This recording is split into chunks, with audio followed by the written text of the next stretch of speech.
Evening, Senator. How are you? Good evening. I think we've had a lively afternoon. And I think we've seen yet again that the House manager's case doesn't stand up to scrutiny. In the House of Representatives, the House managers were able to put on a one-sided trial, excluding defense witnesses and only focusing on prosecution witnesses. Here in the Senate, I think there were a number of notable moments in the questioning period.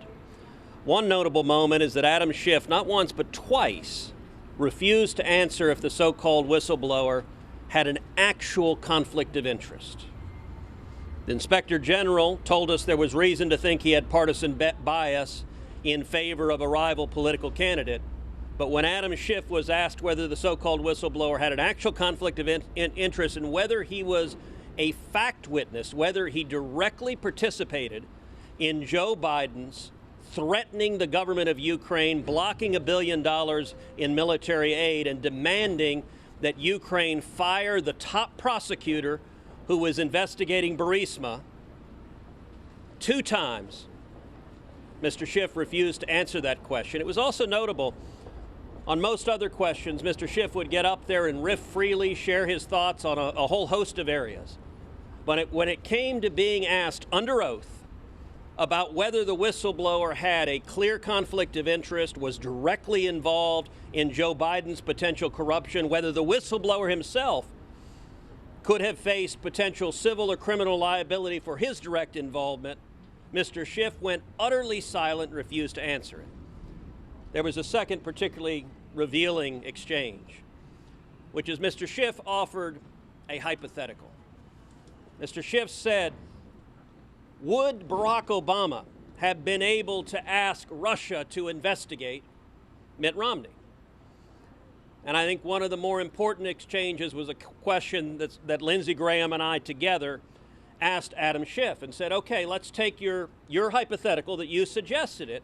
Look, of course, Barack Obama or any president would not be justified in asking for an investigation if there was no basis for the investigation. But that's not what happened here. And so Senator Graham and I suggested making the hypothetical apply to the current circumstances. Specifically, would Obama, if he had evidence that Mitt Romney's son was receiving $1 million a year from a corrupt Russian company, number one, and number two, that Mitt Romney had in his official capacity acted to benefit that corrupt company that was paying his son $1 million a year, would President Obama have had the legal authority to ask for an investigation? Now, the answer to that is obviously yes. Mr. Schiff refused to answer that. He danced and bobbed and weaved and said he wouldn't answer that, but that's the circumstance. And this entire case comes down to one very simple question. Does a president have the authority to investigate corruption when there is credible evidence of corruption? The House managers have tried to lay out a case that there's no basis whatsoever to suspect corruption. Well, we've seen the evidence of Burisma and Hunter Biden and Joe Biden that at very minimum provided a basis to investigate this, and Mr. Schiff refused to engage in that. Yes? Senator, what is your reaction to Dershowitz's argument that he can effectively go after a president's political rival, the U.S. interest?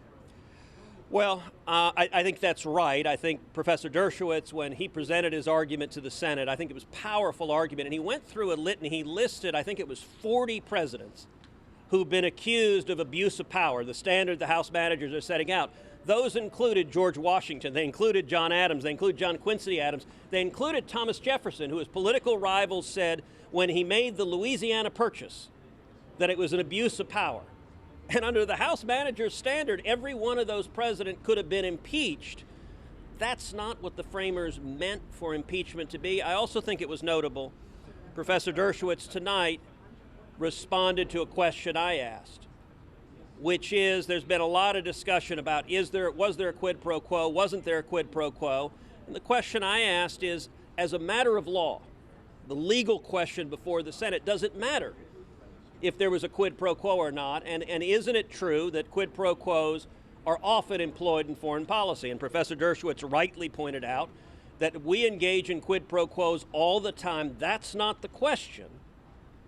The question is whether the president committed a high crime or misdemeanor, and if he's asking for investigation into possible corruption when there's real and credible evidence that there might be corruption, that is not an impeachable offense. Yes. Senator Cruz? What evidence do you have that Vice President Biden used his position to benefit Hunter Biden's position on the board? Because that's what Democrats say, there is no evidence to that. So, part of your hypothetical question is there is no absolutely. So we have the best evidence of all, which is Vice President Joe Biden's own words. And we've seen the video, which if your publications have not aired the video, I think it's the most important video in this entire proceeding. It is the video of Joe Biden bragging.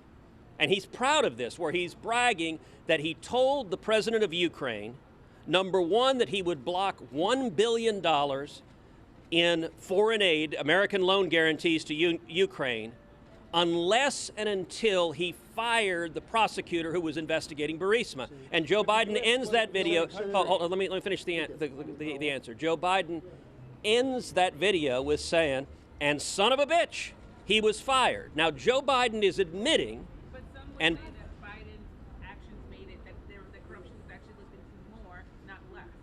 that could be, but I'll tell you one institution that didn't say that was the New York Times. The New York Times had reported just weeks earlier that that prosecutor was investigating Burisma. And to be clear, look, the House managers have argued there was zero basis to investigate.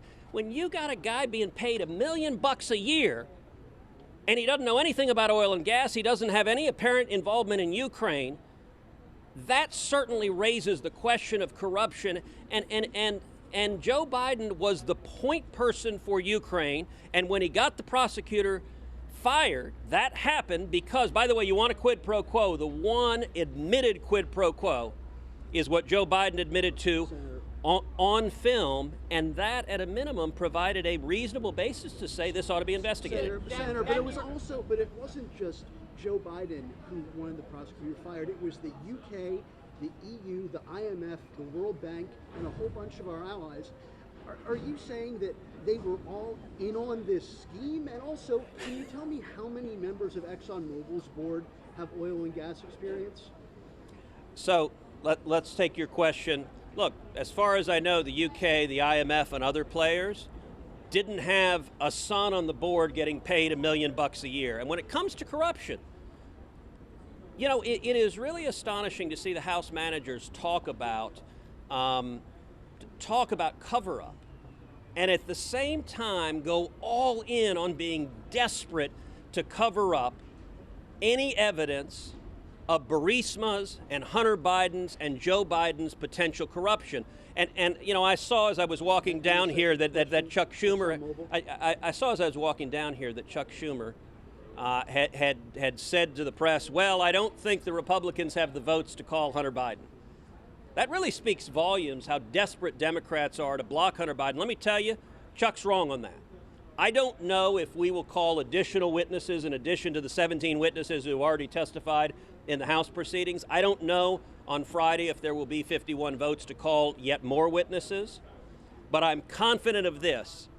If there are additional witnesses, if the Democrats get their wish to call John Bolton as the 18th witness in this matter, I am confident we're not going to do the kind of one-sided partisan show that the House did. We're going to be fair to both sides, which means if we call John Bolton, I promise you we're calling Hunter Biden too. I'm sorry. The New York Times reporter that you mentioned earlier, his name's James Risen. Are you aware that James Risen completely contradicted what you're saying that he said, commenting on this article, that his words have been twisted, the 2015 article? You know, it's not surprising to see the press engaged in situational ethics, and right now one of the reasons that the American people, I think, have lost trust in a lot of the press is because so many of the press are desperately just repeating whatever the Democratic narrative is. The headline in that New York Times story talked about the vice president, his son, and prosecuting a corrupt Ukrainian company. And the New York Times reported the fact that the prosecutor was investigating Burisma. Now, I get today the media wants to pretend none of that existed, But if you look at Burisma, and by the way, Burisma was a company that was through and through corrupt. If you look at how Burisma was founded, the oligarch that founded Burisma was at the time the sitting energy minister of Ukraine. So he granted gas licenses to his own company and got incredibly rich through corruption. Now, why is that relevant? Because A, everybody knew Burisma was corrupt. This was common knowledge. It was such common knowledge that Chris Hines, the stepson of John Kerry, terminated doing business with Hunter Biden and with Devin Archer, his college roommate, because when they went on the board of Burisma and were taking $1 million apiece, he said it's unacceptable to work for Burisma. John Kerry's son-in-law could tell that, but yet at the same time, Joe Biden was perfectly happy to remain the decision maker on Ukraine policy. That raises real questions of corruption. All right, thank you, guys. Criticism that you all